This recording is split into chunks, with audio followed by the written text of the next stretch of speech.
এবার 300 কোটির পুজো। আমার মনে হয় এইভাবে ইতিহাস নিয়ে সারা কলকাতায় আর কোথাও কাজ হবে। মণ্ডপ প্রাঙ্গণে আমি ঢুকে গেছি। বাংলাদেশের রাজশাহী জেলায় একটি দুর্গা পুজো করা হয়, রাত দিন 7 দিন এক করে তো কাজ করা হবেই, তাই না? এই জায়গাটাতে মণ্ডপটা হচ্ছে।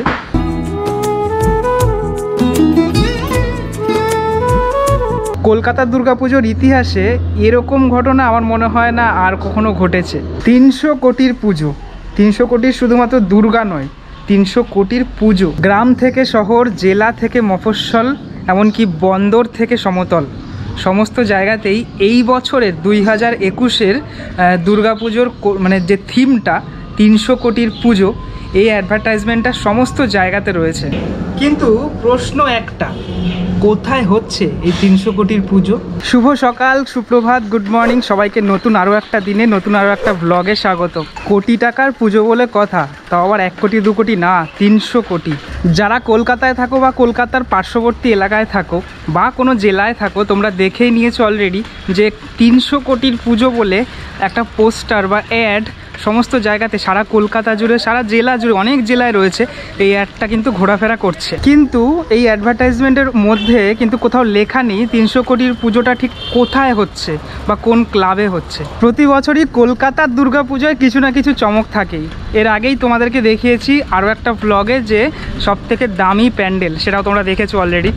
এই বছরও এরকমই আরও একটা চমক, সেটা হচ্ছে 300 কোটির পুজো। আমার খুব ভালোভাবে মনে পড়ছে সেই বছরের কথা, যে বছর দেশপ্রিয় পার্ক পৃথিবীর সবচেয়ে বড় দুর্গা করেছিল। এই যে প্রমোশনাল স্ট্র্যাটেজিটা, এটা কিন্তু বিশালভাবে কাজে লাগে। মানে এই কিছুদিন আগে থেকে এই ধরনের পোস্টার বা ব্যানার বা যে কোনো রকমের অ্যাডভার্টাইজমেন্ট, এগুলো কিন্তু দারুণ কাজে লাগে। মানে একটা কিউরিওসিটি তৈরি করে, একটা কৌতূহল থাকে মানুষের মধ্যে যে কোথায় হতে চলেছে এটা। এবারও কিন্তু এই 300 কোটির পুজো নিয়ে কিন্তু একটা কৌতূহল সবার মধ্যেই, মোটামুটি যারা জানো 300 কোটির পুজোর ব্যাপারে, তাদের মধ্যে একটা কৌতূহল সৃষ্টি হয়েছে। হিন্টস দেবো, এখনই আমি বলবো না কোথায় হচ্ছে 300 কোটির পুজো, হিন্টস দিচ্ছি। এটা হচ্ছে বেহালার কোনো একটা পুজোতে। কিন্তু তার আগে বলে রাখি, যারা ইতিমধ্যে বুঝে গেছো কোন পুজোটার ব্যাপারে আমি বলছি, এই 300 কোটির পুজোটা কোন পুজোটা, তারা এক্ষুনি ভিডিওটাকে পজ করে কমেন্ট করো আমাকে যে এই পুজোটা হচ্ছে 300 কোটির পুজো। আমার মনে হয় কলকাতার দুর্গাপুজো একটা আর্ট এক্সিবিশন। শুধু আমার কেন, অনেকেরই এরকম মনে হবে যে কলকাতার দুর্গাপুজো একটা আর্ট, যেটা সারা পৃথিবীর কাছে আমাদের শিল্পীরা তুলে ধরে প্রতি বছর, যেটার মাধ্যমে সারা পৃথিবীর মানুষ দেখতে পারে অনেক কিছু, অনেক রকমের অনেক বার্তা সবার কাছে পৌঁছায় এই দুর্গাপুজোর মাধ্যমে। চলো এবার চলে আসি সরাসরি লোকেশানে। যেতে কিভাবে হবে সেটা তো আস্তে আস্তে জানতেই পারবে। তবে নিয়ারেস্ট যে মেট্রো স্টেশন, সেটা হচ্ছে মহানায়ক উত্তম কুমার বা টালিগঞ্জ মেট্রো স্টেশন। টালিগঞ্জ এরিয়ার জন্যই মহানায়ক উত্তম কুমার যে মেট্রো স্টেশনটা আছে, সেটা হচ্ছে নিয়ারেস্ট মেট্রো স্টেশন। তাহলে আর দেরি করব না, সরাসরি চলে যাই হচ্ছে টালিগঞ্জ মেট্রো স্টেশনে। মহানায়ক উত্তম কুমার মেট্রো স্টেশন থেকে বেরিয়ে সবার সাথে কথা হচ্ছে। চলে এসেছি মহানায়ক উত্তম কুমার মেট্রো স্টেশনে। এইবার এখান থেকে এই যে রোডটা দেখছো, ডান দিকে যেতে হবে। ডান দিকে গিয়ে ডান দিক থেকে অটো পাওয়া যায়, শখের বাজারের অটো ধরতে হবে।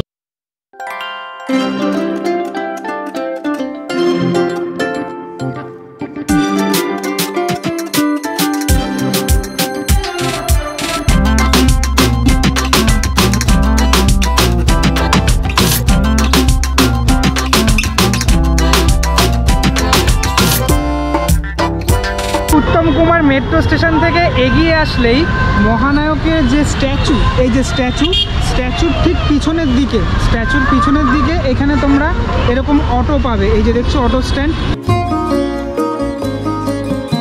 এখানে একটু তোমাদের বলে দিই, এখানে কিন্তু বিভিন্ন জায়গার অটো পাওয়া যায়। তোমরা উঠবে শখের বাজারের অটোতে। শখের বাজারের অটোতে ওঠার পরে ডিরেক্ট শখের বাজার নামতে হবে। আমি শখের বাজার নেমে তোমাদের সাথে তারপর কথা বলছি। এখনও কিন্তু তোমাদেরকে আমি বলিনি যে 300 কোটির পুজোটা কোথায় হচ্ছে, শুধু এইটুকু তোমরা জানো এখনও অবধি যে শখের বাজারে কোনো একটা জায়গায় হচ্ছে। চলো তাহলে নেক্সট দেখা হচ্ছে বেহালা।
ক্রস করার পরে যে রাস্তাটা দেখবে সেই রাস্তা দিয়ে সোজা চলে যেতে হবে। এখনও তোমাদেরকে বলিনি, এবার বলে দিচ্ছি। বরিশা সার্বজনীন দুর্গোৎসব এবারের থিম, এবার 300 কোটির পুজো। অনেকক্ষণ তোমরা অপেক্ষা করেছিলে যে কোন পুজোটা এটা দেখার জন্য। তো বলেই দিলাম, বরিশা সার্বজনীন দুর্গোৎসবের এই বছরের থিম হচ্ছে 300 কোটির পুজো। এবার কিভাবে কি হবে সেটা তো আমি তোমাদেরকে দেখাবো, ক্লাবের কর্মকর্তাদের সাথে কথা বলবো, তোমাদেরকে দেখাবো। এই যে রোডটা এবার দেখো ভালোভাবে, এই রোড থেকে সোজা চলে গেলে এখানে একটা মন্দির পাবে তোমরা। মন্দিরটা তো তোমাদেরকে দেখাবোই, তার আগে বলে দিই যে রাস্তার ওপর থেকে হাঁটছি সেটা হচ্ছে 8 নম্বর কে রায়চৌধুরী রোড। এই কে রায়চৌধুরী রোডের ওপর থেকে হাঁটতে হাঁটতে যে মন্দিরটা পাবে তার বাঁ দিকে ঢুকে যেতে হবে। বাঁ দিক আর ডান দিকে দুইখানা গলি রয়েছে, বাঁ দিকে ঢুকে যেতে হবে। এবার দেখো মন্দিরটা।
এই যে মন্দিরটার সামনে আমি দাঁড়িয়ে রয়েছি, এখানে এরকম 12টা মন্দির রয়েছে, তাই জন্য এই মন্দিরের এই অঞ্চলটাকে বলা হয় দ্বাদশ মন্দির। আর দ্বাদশ মন্দিরের যে মাঠটা আছে সেখানেই বরিশা সার্বজনীন দুর্গোৎসব যেটা হয় সেটা ওই মাঠের মধ্যেই হয়। যেটা আরেকটুখানি গেলেই এই যে রাস্তাটা তোমাদেরকে দেখালাম, দেখো এইদিকে 3টে মন্দির দেখালাম, এইদিকে দেখো আরও মন্দির রয়েছে। আর এটার ঠিক পাশেই এরকম একটা জায়গায় মাঠটা রয়েছে। মন্দিরের একদম গা ঘেঁষেই রয়েছে হচ্ছে বরিশা যে লাইব্রেরি, এই যে বরিশা পাঠাগার টাউন লাইব্রেরি, এটা একদম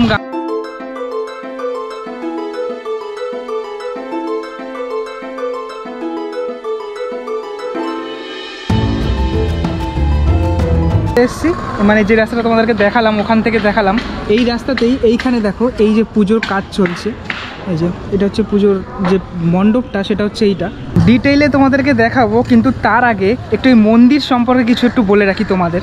এখানে যে এই 12টা মন্দির, এই 12টা শিব মন্দির, মানে 12টা মন্দিরে কিন্তু শিব রয়েছে, শিবলিঙ্গ রয়েছে। এটা একটা প্রচুর পুরনো মন্দির, মানে অনেক প্রাচীন মন্দির এটা। মন্দিরের ভিতরে লাইট না থাকার কারণে আমি হয়তো দেখাতে পারছি না সবকটা, মানে যেখানে আলো পড়ছে সেগুলোই দেখাতে পারবো। এই দেখো, দেখতে পাচ্ছ এই যে শিব রয়েছে, শিবলিঙ্গ রয়েছে। এরকম যেখানে যেখানে আলো পড়ছে আমি দেখাতে পারবো, যেখানে আলো পড়ছে না আমি দেখাতে পারবো না। যেরকম সামনের যে মন্দিরটা দেখালাম তোমাদের, এই যে মন্দিরগুলো দেখালাম, সেখানে একদম লাইট পড়ছিল, আলো পড়ছিল, তাই আমি দেখাতে পারছি। এইখানে আলো নাও পড়তে পারে, কেননা এই যে সামনের যে এরিয়াটা, এই যে এটা হচ্ছে প্যান্ডেল হচ্ছে, আর এই যে এরিয়াটা মানে এখানে কিছু জায়গায় আলো পড়ে না। হ্যাঁ, এই দেখো তোমাদেরকে দেখাচ্ছি, এখানে দেখো কিছু দেখতে পাচ্ছ না তোমরা, কিন্তু আমি দেখতে পাচ্ছি যে এখানে শিবলিঙ্গ রয়েছে। তো এরকমটাই ব্যাপার দ্বাদশ মন্দিরে, মানে 12টা।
মানে 7-8-এ পড়তাম, তখন কিন্তু ইতিহাস সাবজেক্টটা কিন্তু অতটাও বেশি ভালো লাগতো না, কিন্তু এখন এই জিনিসগুলো ভীষণই ভালো লাগে। মানে আমাদের কলকাতার মধ্যে এরকম কত কিছু রয়েছে যে মানে যার পিছনে রয়েছে অনেক ইতিহাস, অনেক গল্প রয়েছে, এগুলো শুনতে, এগুলো জানতে দারুণ লাগে আমার। তোমাদের যদি ভালো লেগে থাকে তাহলে কমেন্ট করে আমাকে জানাতে পারো। আচ্ছা, এবার চলো 300 কোটির পুজোর প্যান্ডেলের কি প্রস্তুতি হচ্ছে চলো দেখে নিই। তার আগে বলে রাখি, এই যে মাঠটা পুরো কাদাতে ভরা রয়েছে, তো আমি মাঠ থেকে যাব না, মানে ওই দিক থেকে যাব, মেন যে রাস্তাটা সেখান থেকে যাব। এখানে বৃষ্টি হয়েছে, তো একটু আগেও বৃষ্টি হচ্ছে, আর কয়েকদিন ধরে যা বৃষ্টি হচ্ছে তোমরা তো জানোই, দেখতেই পাচ্ছ। চলো।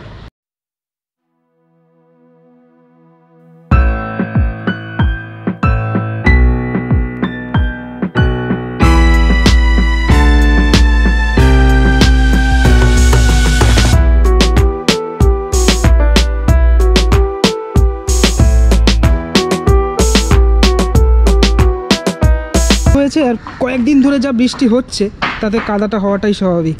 এইবার দেখো একদম সামনে চলে এসেছি, মানে যেখানে মাকে রাখা হবে সেখানে একদম চলে এসেছি। এই যে এই জায়গাটাতে মণ্ডপটা হচ্ছে, আর এই টোটাল এরিয়াটা জুড়ে আর কি মণ্ডপটা। এখানে মা থাকবে, মায়ের জায়গাটা হচ্ছে এখানে। কাহিনী আমি শেয়ার করি, যখন এরকম মণ্ডপ প্রাঙ্গণে বা পূজা মণ্ডপ প্রাঙ্গণে যখন এরকম বাঁশ পড়তো, তখন কী যে আনন্দ হতো, কী যে আনন্দ হতো। বারবার করে আসতাম খালি দেখতে যে কতদূর কমপ্লিট হলো, কতদূর কমপ্লিট হলো। এখনও সেরকমটা একটুখানিও রয়েছে, কেননা আমি তো দুর্গা পুজোটা আমার কাছে অনেক কিছু আমার কাছে, মানে বাঙালি হয়ে দুর্গা পুজোর যদি তোমার কাছে অনেক কিছু না হয় তাহলে তুমি কি বাঙালি আমি জানি না। কেননা মা দুর্গাকে প্রতি বছর বাঙালিরা যেভাবে, আপামর সমস্ত বাঙালিরা যেভাবে পুজো করে, এরকম পুজো কলকাতার মতো এরকম পুজো পৃথিবীর আর কোনো জায়গায় হয় না। মণ্ডপের এই বাঁশ পড়া আর হচ্ছে নতুন কাঠের যে গন্ধটা, সেটা যে কি ভালো লাগে আমার, মানে কি বলবো তোমাদের, দারুণ লাগে, অসাধারণ লাগে। তোমাদের যাদের ভালো লাগে আমাকে কমেন্ট করে জানাতে পারো। আশা করি পুজোর সময় যাতে বৃষ্টি না হয়, যাতে বৃষ্টি হয় তাহলে তো খুব সমস্যা হবে, কেননা একদম মাঠ পুরো যে সমস্ত পূজা প্রাঙ্গণ সে এরকম পুরো কাদা কাদা থাকবে। যদি বৃষ্টি না হয় তাহলে তো খুব ভালো কথা, আর যদি বৃষ্টি হয় তাহলে কি আর করার আছে, আমাদের হাতে তো কিছু নেই, প্রকৃতির হাতে আমরা। দুর্গোৎসবের থিম শিল্পী কৃষাণুদা আমার সাথে রয়েছে, কৃষাণু পাল। নমস্কার দাদা। নমস্কার, আমি কৃষাণু পাল। বরিশা সার্বজনীনের এবছরের থিমের দায়িত্বে আমি আছি। প্রাক শারদীয়া শুভেচ্ছা জানাই আপনাদের সবাইকে। আমাদের এবছরে এখানে কাজটা হচ্ছে সেটা মূলত 300 কোটির প্রস্তুতি। মানে বাংলার পুজোর ইতিহাস ঘাঁটলে যে দেখা যায় সার্বজনীন পুজো যেখান থেকে শুরু হয়েছে, ইতিহাস ঘাঁটলে দেখা যায় আজ থেকে প্রায় 415 বছর আগে রাজশাহী জেলায়, বাংলাদেশের রাজশাহী জেলায় একটি দুর্গা পুজো করা হয়, যে পুজোটি করেন রাজা কংসনারায়ণ। তৎকালীন সময় ওনার এই পুজোতে উনি প্রায় 9 লক্ষ টাকা খরচা করেছিলেন, যার বর্তমান মূল্য ধরা যায় 300 কোটি টাকা। তো সেই সময় যে পুজো, মানে মূলত শুধু 300 কোটি না, পুজোটা বিশেষভাবে প্রাসঙ্গিক, কারণ সেই সময় ওনার এই পুজো ছিল কিছুটা মানে ইংরেজদের বিরুদ্ধে, মুঘলদের বিরুদ্ধে একটা বিদ্রোহের একটা অংশ বলা যায়। তো সেই হিসেবে উনি কিন্তু ওনার পুজো, যেটা তখন হতো না সচরাচর, পুজোটা ছিল মূলত একটা সম্প্রদায় বা একটা শ্রেণীর জন্য, উনি ওনার পুজোতে প্রথম সাধারণ মানুষকে অংশগ্রহণ করতে সুযোগ দেন। তো সেই হিসেবে এই পুজো বিশেষভাবে তাৎপর্যপূর্ণ। তো আমরা সেই ইতিহাসকেই তুলে ধরছি আমাদের মণ্ডপের মধ্যে দিয়ে। আপনারা আসুন, দেখুন, আশা করি আপনাদের প্রত্যেকের খুব ভালো লাগবে। মণ্ডপ চত্বরটা আমরা দেখতে পাচ্ছি যে অলরেডি কাজ শুরু হয়ে গেছে। মণ্ডপটা ঠিক কি তৈরি করতে চাইছেন? মণ্ডপ, ওই যে বললাম আমরা যে সেই সময়টাকেই তুলে ধরবো এখানে।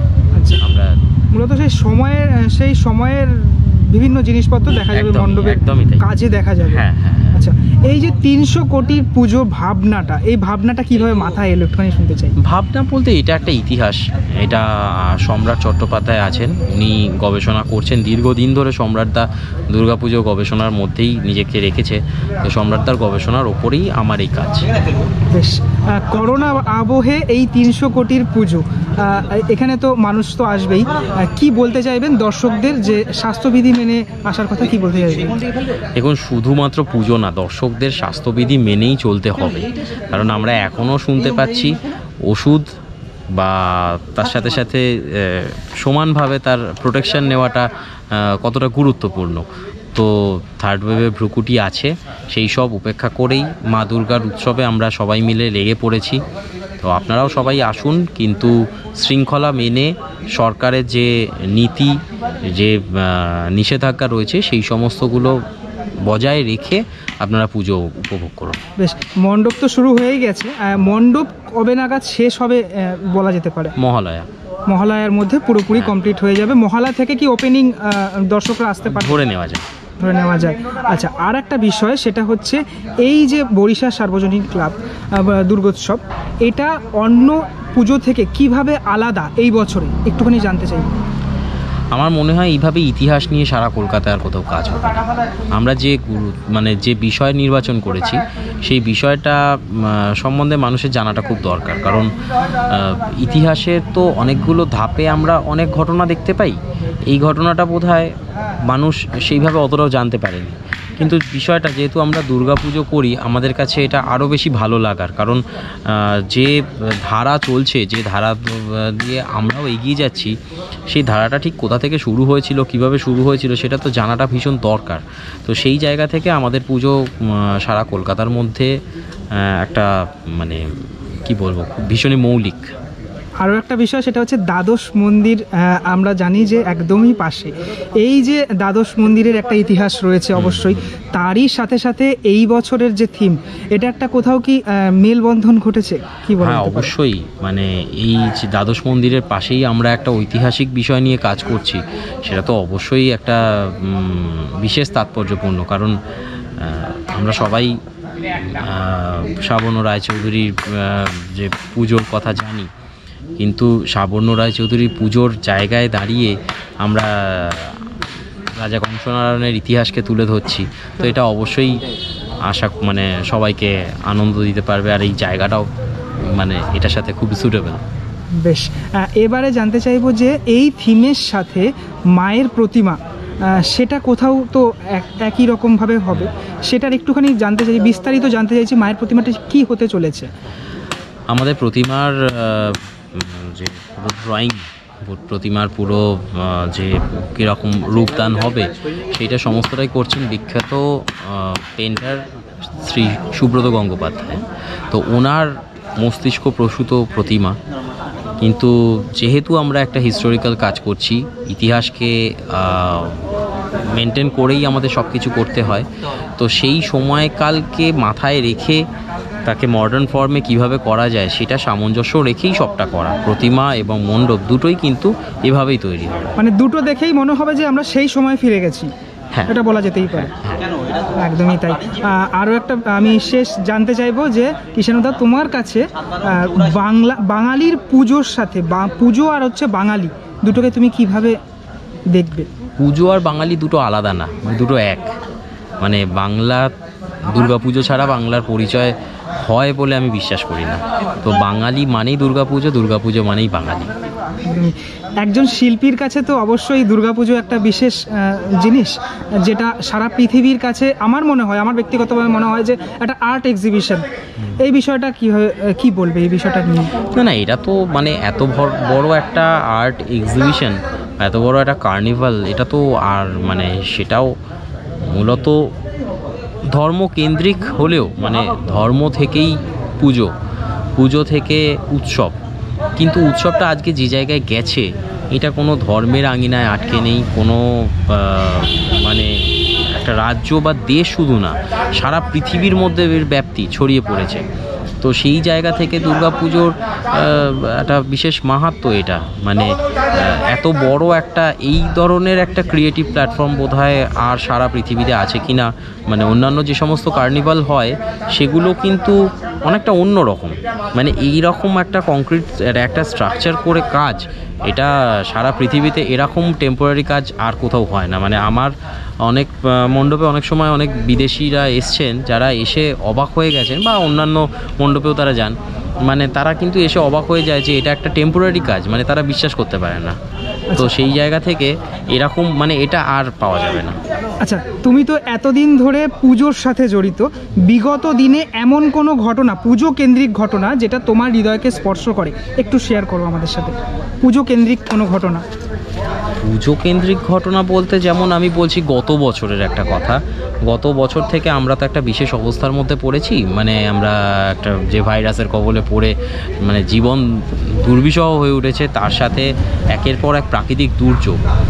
সেই জায়গায় পুরো কলকাতার মানে যতগুলো ক্লাব আছে অলমোস্ট সবাই, আমরা কিছু জানতে পেরেছি, কিছু জানতে পারিনি, তো সবাই যেভাবে ঝাঁপিয়ে পড়েছে মানুষের পাশে থাকার জন্য, সেটা সত্যি কথা বলতে মন ছুঁয়ে যায়। ইভেন এমনও হয়েছে অনেক ক্লাব তাদের বাজেট কমিয়ে এনেছে শুধুমাত্র মানে মানুষের পাশে থাকার জন্য। তো এটা একটা অনেক বড় দায়বদ্ধতার জায়গা। তো এগুলোই কলকাতা দুর্গাপুজোকে আরও বড় করে দেয়। সম্প্রতি ইউনেস্কোতেও আমাদের দুর্গাপুজোর একটা প্রচেষ্টা চলছে যে ওখানেও যাতে ইয়ে করে, এটা তো বিশাল একটা ব্যাপার। একদমই তাই। অর্থনীতির চাকা ঘোরায় দুর্গাপুজো, তাও কিছু মানুষ এই বছরও ফেসবুক বা অন্যান্য সোশ্যাল মিডিয়া প্ল্যাটফর্মে বলে থাকছেন যে এই আবহে, কোভিড আবহে কেন দুর্গাপুজো এত টাকা খরচ করে, এই বিষয়টা নিয়ে তাদেরকে কি জবাব দেবে তুমি? এটা জবাব দেওয়ার বিষয় না, মানে যে কোনো ভালো জিনিসেই বাধা আসে, এক্ষেত্রেও আসবে। যারা বলছেন তারা অ্যাকচুয়ালি দুর্গাপুজো সম্বন্ধে পুরোপুরি ওয়াকিবহাল না। যারা দুর্গাপুজো সম্বন্ধে সম্পূর্ণভাবে ওয়াকিবহাল তারা জানে দুর্গাপুজোর বিষয়টা। কারণ অ্যাকচুয়ালি কী হয়, অধিকাংশ মানুষের ক্ষেত্রেই পুজোটা হচ্ছে একটা 5 দিনের আনন্দ। তো তারা হয়তো ভাবে যে 5 দিনের ওই আনন্দটুকু তাদের জীবন থেকে বাদ গেলেও কিছু না, কিন্তু ওই 5 দিনের আনন্দটা যে প্রচুর মানে হাজার হাজার লোকের অন্নসংস্থানের একটা মূল জায়গা, সেটা হয়তো তাদের অজানা। সেই জন্য তারা বলে যে কোনো ভালো জিনিসেই বাধা আসে। দুর্গাপুজোর ক্ষেত্রেও কিছু নেগেটিভ ওপিনিয়ন থাকে, এগুলোকে খুব একটা গুরুত্ব দেওয়ার প্রয়োজন আছে বলে মনে করি না। তাহলে 300 কোটির পুজো প্রস্তুতি দেখতে কিষাণুদা এই বছর বরিশা সার্বজনীন দুর্গোৎসবে আসতে বলবে তো বাংলা সমস্ত মানুষকে? অবশ্যই, মানে আপনারা সবাই আসুন, পুজো উপভোগ করুন। আমরা প্রত্যেকে কাজ করছি এইটার জন্যই, যাতে আপনারা সবাই এর আনন্দ নিতে পারেন। অবশ্যই সরকারি এবং মানে স্বাস্থ্যবিধি সমস্ত রকমের আপনারা নির্দেশিকা পালন করে মণ্ডপে আসুন এবং মণ্ডপের আনন্দ নিন। আমরা মণ্ডপ সেইভাবেই তৈরি করছি, সব রকম বিধিনিষেধ প্রয়োগ করে আমরা মণ্ডপ তৈরি করছি একদমই। মাস্ক স্যানিটাইজিং এগুলো তো থাকবেই। না, মাস্ক স্যানিটাইজার শুধু না, তার সাথে যে ডিস্টেন্স সবকিছুই সবকিছু তো আপনাদের জন্যই পুজো। আপনারা আসুন এবং আমাদের পুজোকে সার্থক করুন। অনেক ধন্যবাদ। বরিশা সার্বজনীন দুর্গোৎসব সমিতির এই বছরের ট্রেজারার অর্ণব ব্যানার্জি। অর্ণবদা নমস্কার। নমস্কার, আমি অর্ণব ব্যানার্জি, কোষাধ্যক্ষ বরিশা সর্বজনীন দুর্গোৎসব সমিতি। ৭৩তম বর্ষে বরিশা সর্বজনীন দুর্গোৎসব সমিতি সকল ডিজিটাল প্ল্যাটফর্মের মাধ্যমে যারা এই চ্যানেলগুলি থেকে বিভিন্ন পুজো সংক্রান্ত তথ্যাবলী পাচ্ছেন তাদের সকলকে প্রাক শারদীয়ার আগাম শুভেচ্ছা। অর্ণববাবু, ৭৩তম বর্ষে আপনাদের এই বছরের যে থিম ৩০০ কোটির পুজো, এটা তো একটা বিশাল ব্যাপার। ৩০০ কোটির পুজো, এই ব্যাপারে প্রথমেই জানতে চাইবো ৩০০ কোটির পুজোটা কী? ঠিক ৩০০ কোটির পুজো আমাদের থিম, কিন্তু তার সঙ্গে সঙ্গে আমরা বলে রাখি এটা যে ৩০০ কোটির পুজোর প্রস্তুতি, মূল বক্তব্যটা এই জায়গাটায় আমাদের। আমরা বলতে চাইছি বা এই থিমের মাধ্যমে আমরা তুলে ধরতে চাইছি যে আমরা দুর্গা পূজার ইতিহাসটাকে এখানে একটু তুলে ধরার চেষ্টা করেছি। যে আমরা জানি যে এই দুর্গা পূজা আজকে বহুদিন আগে শুরু হয়েছিল ভারতবর্ষে। তা সেই সময় আজ থেকে প্রায় ১৬০৬ খ্রিস্টাব্দে অধুনা বঙ্গদেশের অধীন রয়েছে যে রাজশাহী, সেখানে রাজশাহীতে কংসনারায়ণ, জমিদার কংসনারায়ণ বা রাজা কংসনারায়ণ মতভেদ আছে, তিনি এই একটা দুর্গাপুজোর প্রচলন করেছিলেন। এটাকে ধরা হয় প্রায় আমাদের বঙ্গদেশের বা ভারতবর্ষের প্রথম দুর্গাপুজো হিসেবেই অনেকে এটাকে ধরে দিয়ে থাকেন বা মান্যতা দিয়ে থাকেন।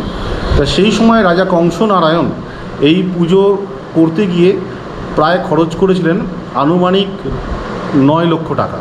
তা সেটাকেই যদি এখন বাজার মূল্যে দেখা যায়, বর্তমান বাজার মূল্যে যদি হিসাব করা যায়, প্রায় ৩০০ কোটি টাকার পুজোর প্রায় কাছাকাছি হবে। এই করোনা পরিস্থিতির কথা মাথায় রেখে আপনাদের মণ্ডপ চত্বরে ঠিক কি কি ব্যবস্থা আপনারা রাখছেন দর্শনার্থীদের জন্য? আমরা জানাতে চাই সকলকেই যে মহামান্য কলকাতা হাইকোর্ট বিগত বছর যে সমস্ত বিধিনিষেধ বা যে সমস্ত আমাদের সতর্কতামূলক ব্যবস্থা বা বন্দোবস্ত রক্ষা করতে বলেছিলেন, সেই বন্দোবস্তগুলি আমরা গতবার যেমন করেছিলাম এবছরও সেই ধরনেরই বন্দোবস্তের মাধ্যমে আমরা পুজোটাকে সমস্ত দর্শনার্থীদের সামনে তুলে ধরতে চাই। এছাড়াও আমরা যে পদ্ধতিগুলো অবলম্বন করেছি এছাড়াও সেগুলো হচ্ছে স্যানিটাইজিং গেটের বন্দোবস্ত থাকবে, এছাড়া উপযুক্ত হ্যান্ড স্যানিটাইজার এবং জায়গায় জায়গায় আমরা বিতরণ করব। যে সমস্ত দর্শনার্থী আমাদের পুজো প্যান্ডেলের দিকে এগিয়ে আসবেন, উপযুক্ত দূরত্ব বজায় রাখার তার প্রচেষ্টা আমরা অবশ্যই সবসময় করে থাকি এবং তার সঙ্গে সঙ্গে আমাদের মাস্ক বা প্রয়োজন পড়লে হ্যান্ড গ্লাভস আমরা সেটা বিতরণ করব সেই জায়গায়। এছাড়াও আমাদের আমাদের যে ডিসইনফেক্টেন্ট যে স্মোক, সেটা মাঝে মাঝেই আমাদের প্যান্ডেলের মধ্যে সেটা ডিসইনফেক্টেন্ট করার জন্য ব্যবহার করা হবে। এর সঙ্গে আমরা অবশ্যই জানাতে চাই যে সমস্ত দর্শনার্থী বা যারা আমাদের মণ্ডপে এসে পুজো দিতে চান তাদের কাছে আমরা এই প্ল্যাটফর্মের মধ্যেও জানাতে চাই, বিগত বছরের মতোই এবছরও আমরা কিন্তু কাটা ফল আমরা এই পুজো উপলক্ষে আমরা মায়ের কাছে প্রদান করতে পারছি না।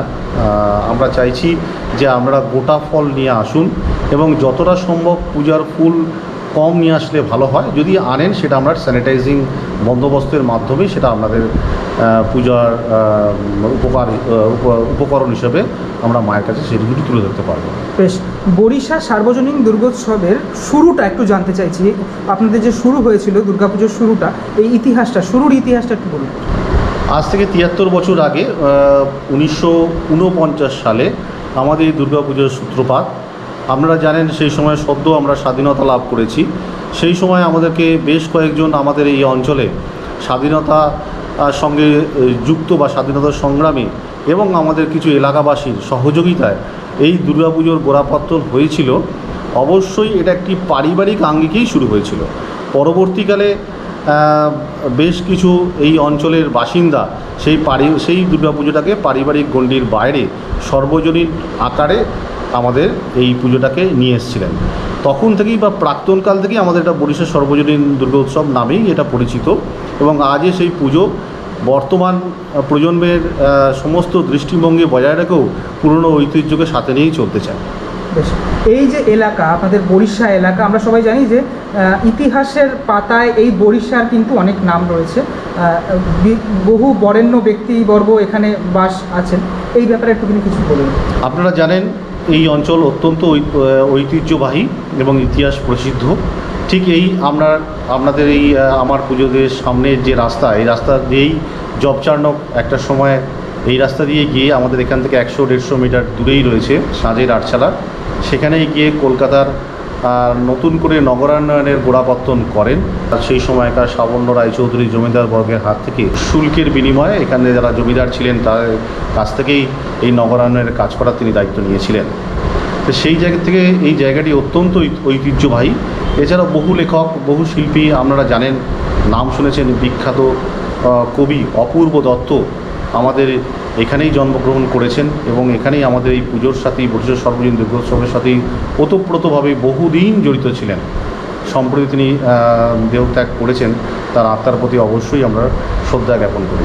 এছাড়াও বহু শিল্পী, বহু সাহিত্যিক আমাদের সাথে এখনও পুরোপুরিভাবে সম্পর্কযুক্ত। তাদেরকে সকলকে কাছে আমাদের আশীর্বাদ নিই এবছরও আমাদের ঐতিহ্যকে সামনে তুলে ধরার চেষ্টা করছি। অর্ণববাবু, 2021 সালে আমরা এখন দেখছি যে আপনাদের এই পুজোতে 73তম বর্ষে জেলা থেকে শহর, কলকাতা থেকে গ্রাম, সমস্ত জায়গাতেই 300 কোটির পুজো এই ব্যানারটা বা অ্যাডভার্টাইজমেন্টটা রয়েছে। এই যে ব্যানার, এই ব্যানারের মাধ্যমে আপনাদের কি মনে হয় যে সমস্ত মানুষের কাছে আপনারা পৌঁছে যেতে পারছেন কি? আমাদের আশা যে আমরা এই পুজোটা শুধুমাত্র বরিশা সর্বজনীন দুর্গোৎসবে প্রাঙ্গণে সবাই এসে পুজো দেখুক, শুধু সেটাই উদ্দেশ্য নয়। আমাদের তার সঙ্গে সঙ্গে মানুষকে সারা জায়গায়, মানে ধরুন গ্রাম, শহর বা মফস্বল, যেভাবেই আপনি ভাগ করে থাকুন না কেন, সেই অঞ্চলে এবং বেশ কিছু আমাদের পশ্চিমবঙ্গের বাইরেও এই ধরনের আমাদের প্রচার আপনারা দেখবেন। আমরা চাই যে এই দুর্গাপুজোর ঐতিহ্য বা দুর্গাপুজোর এই যে গবেষণাকে লোকের সামনে আমরা তুলে ধরতে, তার ঐতিহ্যটাকেও মানুষ জানুক। শুধুমাত্র শিল্প, সংস্কৃতি, ঐতিহ্য ছাড়া চলতে পারে না। সেই ঐতিহ্যটাকে আরেকবার তুলে ধরার আমরা চেষ্টা করেছি। হয়তো এই আঙ্গিকে আমরাই প্রথমবার এই ধরনের দুর্গাপুজো বা দুর্গাপুজোর সূচনাকে তুলে ধরার চেষ্টা করলাম। বেশ, এই যে কোভিড আবহে 300 কোটির পুজো, বা আপনি যে বললেন যে 9 লাখ টাকার যে কথাটা বললেন আপনি, রাজশাহীতে যে পুজোটা হতো, এর মাধ্যমে আপনার কি ব্যক্তিগতভাবে মনে হয় যে অর্থনীতির চাকাটা ঘুরবে? অর্থনীতি, আপনারা জানেন যে পশ্চিমবঙ্গে দুর্গাপুজো একটি বিশেষ শিল্প মাধ্যম হিসেবে কাজ করে। তো সেখানে বহু শিল্পী থেকে আরম্ভ করে বহু সাধারণ মানুষ, বহু খেটে খাওয়া মানুষ এই দুর্গাপুজোর সাথে জড়িত থাকেন। তাই আমাদের এই দুর্গাপুজো এবং কলকাতা শহরে বহু দুর্গাপুজো এবং যে সমস্ত কর্মকর্তারা দুর্গাপুজোর সঙ্গে জড়িত, তারা সেই ব্যাপারটাকেও সবার দিকে নজর রাখেন। তা সেই মাধ্যমে পশ্চিমবঙ্গের কিছু এবং পশ্চিমবঙ্গ তথা ভারতবর্ষের অর্থনীতির একটি বিশেষ অংশ বা বিশেষ ব্যবহার আমাদের এই পুজো বা দুর্গা উৎসবের মাধ্যমে হয়ে থাকবে, এটাই আমাদের বিশ্বাস। পুরোনো দিনে আমরা জানি আপনাদের পুজো বেশ একটা ঐতিহ্যবাহী পুজো, জেলা থেকে শহর বিভিন্ন মানুষ এখানে আসেন ঢল নামে মানুষের। এই যে ঢল নামাটা, এটা আপনাদের কাছে কতটা গর্বের বিষয়, মানুষের যে ঢল নামে? দেখুন, প্রত্যেকটাই পুজো কর্তারা বা পুজো কমিটি চায় তাদের পুজো মানুষে দেখুক। তা এবছরও আমরা চাইব যে এই অতিমারির পরিস্থিতিতে এবং সব কিছু বিধিনিষেধ বা বিধি যেটুকু আমাদের রয়েছে, সেই বিধিনিষেধকে মান্যতা দিয়ে মানুষ যাতে সুষ্ঠুভাবে, ভালোভাবে, বেশি সংখ্যক মানুষ যদি পুজো দেখতে পারে, সেটাই আমাদের এতখানি কাজ করার সার্থকতা আমাদেরও থাকবে এবং বিভিন্ন যে পুজো কমিটি থাকবে তাদেরও সেটুকুই সার্থকতা থাকবে। এবার আসবো পুজোর লড়াইয়ে বা পুজোর যে আনন্দের লড়াই, যাই বলুন না কেন আপনি, যে পাশের পুজো বনাম পাশের পুজো অথবা নর্থ বনাম সাউথ, এই যে লড়াইটা, এটাকে এই বছর কতটা কীভাবে দেখছেন? এটা তো প্রথম প্রশ্ন। আর দ্বিতীয় প্রশ্ন হবে, বিগত বছরগুলোতে আপনারা কিভাবে দেখেছিলেন এই লড়াইটাকে? দেখুন, পুজো করতে গেলে আমরা মেনে চলি যে সুস্থ প্রতিযোগিতা থাকা ভালো। সব কিছুর মধ্যেই যে কোনো কর্মকাণ্ডের মধ্যে সুস্থ প্রতিযোগিতা যদি থেকে থাকে তাহলে সেই কার্যের উৎকর্ষতা বাড়ে। আমরা এটাই জেনে থাকি বা মেনে থাকি, আশা করি সকলেই মেনে থাকেন। তাই সেই জন্যে আমাদের অবশ্যই পাশের পুজো কেন, নর্থ কলকাতা কেন, সারা পশ্চিমবঙ্গ তথা ভারতবর্ষের পুজোর সাথেই আমাদের সবসময় একটা সুষ্ঠু প্রতিযোগিতা আমাদের সাথে সবসময় চলতে পারে বা চলে থাকেও। তো সেই জায়গায় দাঁড়িয়েই আমরা সবসময় চেষ্টা করব অবশ্যই ফলের আশা করতে, যাকে আমরা বলি রেজাল্ট।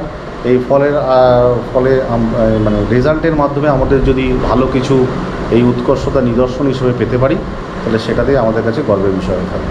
বিগত দিনে আমরা জানি যে বেশ কিছু পুরস্কার আপনাদের ঝুলিতে রয়েছে। এই যে পুরস্কারের ব্যাপারটা, এটা নিয়ে আপনার স্মৃতিচারণায় কিছু যদি বলেন আপনাদের পুজো সম্পর্কে, বরিশা সার্বজনীন দুর্গোৎসব পুরস্কার। সার্বজনীন দুর্গোৎসব প্রথম দিকে অবশ্যই আপনারা জানেন পুরোপুরি ঐতিহ্যমণ্ডিতভাবে পুজো করার চেষ্টা করেছে। তারপরেই আমরা বিভিন্ন অভিভাবনা নিয়ে সেইগুলোকে নতুন আঙ্গিকে এবং অবশ্যই ঐতিহ্যের ধারক বাহক হিসেবেও সেই পুজোকে আমরা করার চেষ্টা করেছি। তা সেই দিক থেকে আমরা কিন্তু যে সমস্ত পুরস্কারে ভূষিত হয়েছি, নিশ্চয়ই জানেন আমরা Biswa Bangla, Anandabazar, Sharadarghya, CESC true spirit, এছাড়াও বিভিন্ন যে ঐতিহ্যমণ্ডিত সংস্থাগুলো রয়েছে তাদের কাছ থেকে বিভিন্ন সময় আমরা বিভিন্ন পুরস্কারে ভূষিত হয়েছি। তো সেই জায়গায় আমাদের আশা থাকবে এবছরও আমরা বিভিন্ন যে মান্যতাপ্রাপ্ত সংস্থার কাছ থেকে আমরা পুরস্কার অবশ্যই জিতে নিতে পারবো, সেটাই আমাদের আশা থাকবে। আপনি তো এত বছর ধরে পুজোর সাথে যুক্ত, এমন কোনো ঘটনা যেটা দুর্গাপুজো কেন্দ্রিক কিন্তু আপনার হৃদয়কে স্পর্শ করেছে, আমরা শুনতে চাইবো এমন কোনো ঘটনা বিগত বছরের পুজোগুলোতে, এমন কোনো ঘটনা। এমন বেশ কয়েকটি ঘটনা আছে, তার মধ্যে একটি ঘটনার কথা আমরা বিশেষভাবে উল্লেখ করব। আমরা আজ থেকে 4 বছর আগে আমাদের শিল্পী ছিলেন বন্দন রাহা। সেই বন্দন রাহা যখন শিল্পী ছিলেন, আমাদের বিশেষ থিম একটি ছিল, সেটা হচ্ছে শূন্য থেকে শুরু, শূন্যতেই শেষ। সেই থিমের মাধ্যমে আমরা যে মণ্ডপটি তুলে ধরেছিলাম এবং সেখানে যা প্রতিমা তুলে ধরেছিলাম, সেখানে বহু মানুষের আমরা মতামত পেয়েছি, অত্যন্ত গুরুত্বপূর্ণ মতামত পেয়েছি। কিন্তু সেইখানে আমরা দেখেছি যে অত্যন্ত মানে বৃদ্ধ বা বৃদ্ধা বলা যায়, সেই যে সমস্ত বৃদ্ধাশ্রম থেকে এসেছিলেন, সেই দুইজন বৃদ্ধা নিজেরা সেই প্যান্ডেল দেখে বা মণ্ডপ দেখে এতটাই অভিভূত হয়েছিলেন যে আমাদের খুব ভালো লেগেছিল। সেই দুইজন, তার মধ্যে বৃদ্ধা, সেই আমাদের ঠাকুর এবং প্যান্ডেলের নিজেরাই সেলফি বা নিজস্বী তুলতে ব্যস্ত হয়ে পড়েছিলেন। সেটাই আমাদের কাছে, আমার মনে হয়, অত্যন্ত গুরুত্বপূর্ণ না হলেও অত্যন্ত মানে হৃদয়ের সঙ্গে লেগে থাকা একটি ঘটনা। বরিশা সার্বজনীন দুর্গোৎসব সমিতি তো শুধুমাত্র যে পূজা কেন্দ্রিক কাজকর্ম করে সেটা তো নয়, আপনারা বিভিন্ন সামাজিক কাজও করে থাকেন সব বিভিন্ন সময়, এই ব্যাপারে কি বলবেন? দেখুন, বরিশা সার্বজনীন দুর্গোৎসব শুধুমাত্র বছরে একটি মাত্র তাদের পূজা, এই দুর্গা পূজাকে নিয়েই সবসময় থেকে থাকে না। আমরা সারা বছরই বিভিন্ন সামাজিক কর্মকাণ্ডের সাথে জড়িত থাকি।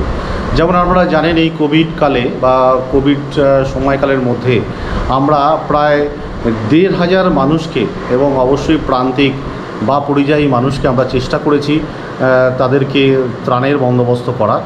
এছাড়াও আপনারা জানেন যে বিগত 2 বছরে শুধু করোনার মধ্যে নয়, করোনার কালের মধ্যেই বলা যেতে পারে, আমফান এবং ইয়াস বিধ্বস্ত হয়েছে আমাদের পশ্চিমবঙ্গের একটা বিস্তীর্ণ অঞ্চল। তাই সেখানে গিয়ে আমাদের যারা সদস্য আছেন তারা সেখানে গিয়ে কিন্তু ত্রাণ কার্য সম্পূর্ণরূপে ব্যবস্থা করেছে।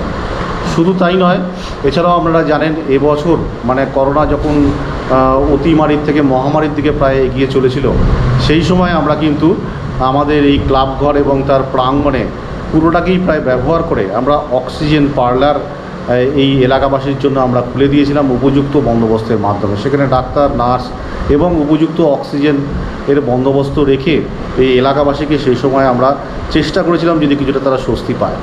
এছাড়াও বেশ কিছু বছর আগে আমরা জানেন ভূমিকম্প বিধ্বস্ত নেপাল, সেই ভূমিকম্প বিধ্বস্ত নেপালে কিন্তু আমাদের এখানে সদস্যরা সরাসরি নেপালে গিয়ে সেখানে কিন্তু আমাদের ত্রাণ কার্যগুলি পৌঁছে দিয়েছিল। তাই শুধু এই মানে শুধু দুর্গাপুজো কেন্দ্রিকভাবেই তাদের কর্মকাণ্ড আমাদের সীমাবদ্ধ নেই। যখনই কোনো জায়গায় বন্যা হয়েছে, সে এখন হোক বা আগেও হোক, এবং করোনাকালের মধ্যে আমরা চেষ্টা করেছি মানুষের পাশে যথাসম্ভব দাঁড়ানো। তাহলে 300 কোটির পুজো দেখতে তোমরা আসছো তো? আপনি আমন্ত্রণ জানাবেন তো? হ্যাঁ, আমি তো সবাইকে একসাথে বলবো, আমরা সবাই আসুন, করোনা বিধি মেনে আসুন, স্বাস্থ্যবিধি মেনে আসুন এবং আমাদের প্যান্ডেলটি ভালোভাবে উপভোগ করুন। একদম আমরা খুশি হব যে আপনারা যদি স্বাস্থ্যবিধি করোনা বিধি মেনে আমাদের প্যান্ডেলটি দেখতে আসেন। সাদর আমন্ত্রণ বরিশাল সার্বজনীন দুর্গা উৎসব। এবং আমরা পুরোনো দিনের সেই ইতিহাসটা জানতে পারবো, যে রাজশাহীর যে ইতিহাসটা আপনি বললেন, 300 কোটি পুজোর যে ইতিহাসটা। অবশ্যই আপনারা এসে চাক্ষুষ করুন এবং অবশ্যই ইতিহাসে আমরা পাতায় আরেকবার ফিরে যাওয়ার সাক্ষী হিসেবে আমাদেরকে তুলে ধরব। এইটা আমরা অবশ্যই আমাদের সামনে অঙ্গীকার করলাম। অনেক ধন্যবাদ আপনাকে। ধন্যবাদ। মণ্ডপ চত্বর থেকেই এই ভিডিওটা শেষ করছি। যদি ভালো লেগে থাকে তাহলে একটা লাইক করে দিও, আর যদি চ্যানেলে নতুন হয়ে থাকো তাহলে সাবস্ক্রাইব করতে পারো। আর যদি আমার সাথে কথা বলতে চাও তাহলে এটা হচ্ছে আমার ইনস্টাগ্রাম আইডি, সরাসরি আমাকে ফলো করে মেসেজ করতে পারো, আমি তোমার মেসেজে রিপ্লাই দেবো। আর ভিডিওটা কেমন লাগলো সেটা কিন্তু অবশ্যই জানিও কিন্তু, ঠিক আছে? চলো টাটা, নেক্সট ভিডিওতে আবার সবার সাথে দেখা হচ্ছে, ততক্ষণের জন্য বিরতি।